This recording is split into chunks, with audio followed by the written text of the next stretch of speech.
இந்த சரீரத்தை தீட்டுப்படுத்திட்டு உட்கார்ந்து இருக்கிறோம். வாலிப பிள்ளைகள் என்னன்னு பார்த்தா இன்றைக்கு இருக்கிற மேக்கப்னால சரீரத்தை தீட்டுப்படுத்துறாங்க. ஆண்டவருடைய ஆலயமுடைய சரீரம் சரீரத்தை தீட்டுப்படுத்தி முடிய வெட்டி வில்லு மாதிரி புருவத்தை புடுங்கி உட்கார்ந்திருக்க. புருவத்தை புடுங்கினது ஏதாவது நீ புருவத்தை புடுங்க வீட்டு வாசலுக்கு 4 புல்லு போடுங்க, பிரயோஜனமா இருக்கும். புருவத்தை புடுங்கி லிப்ஸ்டிக் அடிச்சு ஆலயத்துக்கு வர்ற இந்த ஆலயத்தை இந்த வீட்டை நம்ம டெக்கரேட் பண்றதுக்கு நாம் யார்? அவருடைய பெர்மிஷன் இல்லாம, ஓனர் பெர்மிஷன் இல்லாம வீட்டை ஆல்டர் பண்ணிருவியா நீ? அருவருப்பான டிரெஸ் மாட்டிக்கிட்டு சபைக்கு வருகிற பிள்ளைகள் எப்படி வரா சார்? பிள்ளைகளை தாய்மார்கள் மனம் திரும்புங்கள். பிள்ளைகளை ஆபாசமாய் அழைத்துக் கொண்டு வருகிற தாய்மார்கள் டைட்டா டி-ஷர்ட்டை போட்டு ஜீன்ஸை போட்டு பிள்ளையை சர்ச்சைக்கு கொண்டு வரிய வெக்கமா இல்ல உனக்கு? பிள்ளையை வேசி மாதிரி நடத்தி கூட்டிட்டு வர ரோட்ல. ஜாக்கிரதை, உனக்கும் ஐயோ உன் பிள்ளைக்கும் ஐயோ. பிள்ளைகளுக்கு டிரெஸ் வாங்கி கொடுக்கும் போது கிறிஸ்தவ பெற்றோர்கள் கேர்ஃபுல்லா இரு. அழகு இருக்கணும், ஆபாசம் இருக்க கூடாது. மறைக்க வேண்டிய இடத்தை உன் பிள்ளை மறைக்கணும். இல்லைன்னா மறைக்காத இடத்தை என் கர்த்தர் வெட்டி எடுக்க வேண்டிய நிலைமை வரும். அருவருப்பான டிரெஸ் மாட்டி லெகின்னு சொல்லி ஒரு சர்க்கஸ்கார பேண்ட் ஒன்று வந்திருக்குது பேர். சர்க்கஸ்கார பேண்ட் முதல்ல அது அப்படித்தான் யோசிச்சேன். சர்க்கஸ்கார பேண்ட் போல கேட்டா லெகின்னு சொன்னாங்க. கம்ஃபர்டபுளா இருக்குதான். கம்ஃபர்டபுள்னா நைட்ல தூங்கும் போது போட்டுக்கோ, இல்ல ரோட்ல போட்டுக்கோ, இல்லையா மார்க்கெட்டுக்கு போகும்போது போட்டு. சர்ச்சு பக்கம் போட்ட நான் பாட்டு கையாடி ஐயா மன்னிச்சு கொள்ளுங்க. அதான் நான் சொன்னேன், எனக்கு செய்தி எப்பவுமே முதலும் கடைசியும் நினைச்சுதான் பிரசங்கமே. பாதில மைக்க போடுங்கனாலும் ஓடிடுவேன். கார் ரெடியா நிறுத்தி வச்சிருக்கேன், திருப்பி வச்சிருக்கேன்.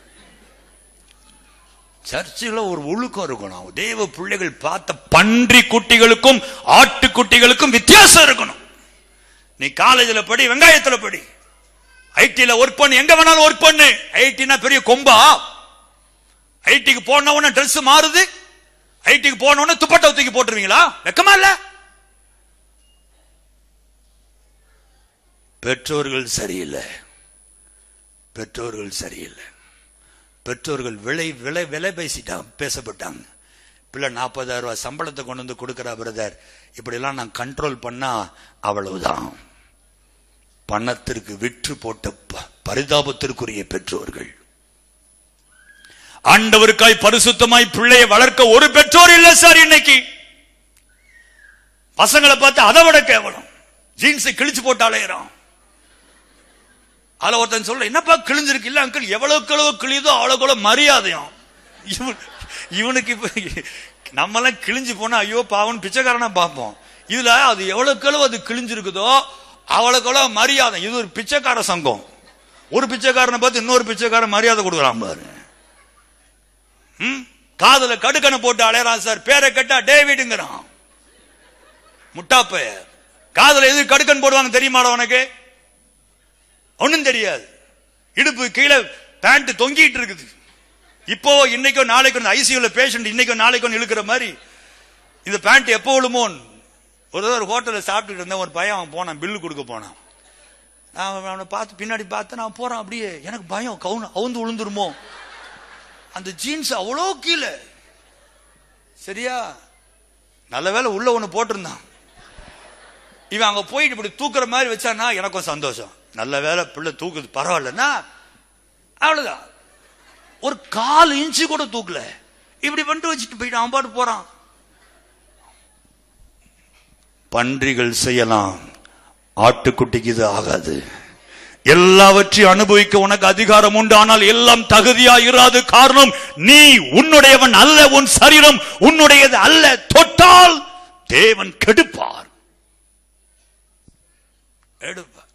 லெப்ட் காதுல கம்மலை போட்டா கேன் அர்த்தம், ரைட்டு காதுல கம்மலை போட்டா மேல் ப்ராஸ்டிடியூட்னு அர்த்தம், 2 காதலையும் போட்டா 2 உண்டுன்னு அர்த்தம். பேண்ட் கீழே ஜட்டி தெரியற மாதிரி, இன்னஸ் தெரியற மாதிரி பேண்ட போட்டா ஐ எம் ரெடி ஃபார் செக்ஸ்னு அர்த்தம். தெரியுமா? இதெல்லாம் தெரியாது. அவன் மாட்டினா நானும் மாட்டுறேன். முட்டாள்கள், முட்டாள்கள். நான் அடிக்கடி யோசிக்கிறது உண்டு, தானியேலுக்கு பிரசங்கம் கிடையாது, தானியேலுக்கு பிரசங்கம் கிடையாது, யோசேப்புக்கு பிரசங்கம் கிடையாது, சாத்ராக் மேஷாக் ஆபேத்நேகோவுக்கு பிரசங்கம் தெரியாது. அவன் காலத்துல அவன் பைபிளும் படிச்சிருப்பானான்னு தெரியல. அவனுக்கு அபிஷேகம் ஆண்டவர் கொடுத்த வித்தியாசமான அபிஷேகம். இப்படியெல்லாம் சத்தியத்தையே கேட்காதவனே தான் தீட்டுப்பட மாட்டேன்னு இருதயத்தில் தீர்மானம் பண்ணி ஒரு ராஜாவை மாதிரி உட்கார முடியும்னா, இவ்வளவு சத்தியத்தை கேட்டு ரட்சிக்கப்பட்டு ஞானஸ்நானம் எடுத்து பரிசுத்தாவின் அபிஷேகத்தையும் பெற்றுக்கொண்டு ஆவிக்குரிய சபையில் நான் விசுவாசின் நெஞ்ச நிமித்திட்டு நடந்துகிட்டு இவ்வளவு அட்டுழியமை பண்றமே, நமக்கு எப்படிப்பட்ட நியாய தீர்ப்பு காத்திருக்கும்?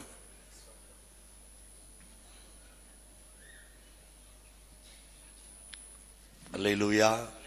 கைகளை வைச்சு அல்லேலூயா.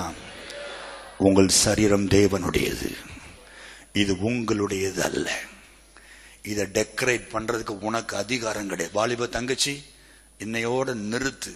உன் குறத்தி வேலை பண்றதெல்லாம் நிறுத்து, பிழைப்பாய். அப்புறம் ஒத்த தலைவலி பிரதர், தலை சுத்துது, மயக்கமா வருது, அனிமிக்கா இருக்குது, கான்சென்ட்ரேட் பண்ண முடியல, படிக்க உட்கார்ந்தா கான்சென்ட்ரேட் எப்படி வரும்? அவர் தான் சொல்றாரு, நீ கெடுத்த நான் உனக்கு கெடுப்பேன்றாரு. கரெக்டா எக்ஸாம் டைம்ல கர்த்தர் உன்னை படுக்க வைக்கிறாரு. நீ ஜாம் பண்ணிட்டு உட்கார்ந்து இருக்கிற, எக்ஸாம் டைம் மாதிரி எனக்கு சிக்காகுது பிரதர், நீ சரியில்லை. உன்னை சரிபடுத்து, ஆலயத்தை பரிசுத்தப்படுத்த, ஆலயத்தை தேவ ஆலயம் என்கிற பயத்தோடு காத்துக்கொள். ஜீவனை கொடுத்து யோசேப்பு காத்து கொண்டதை போல காத்துக்கொள். என் ஆண்டவர் நீ நினையாத உயர்வனை கொடுக்க வல்லமை உள்ளவர், நினையாத ஆசீர்வாதத்தை தர அவர் வல்லமை உள்ளவர்.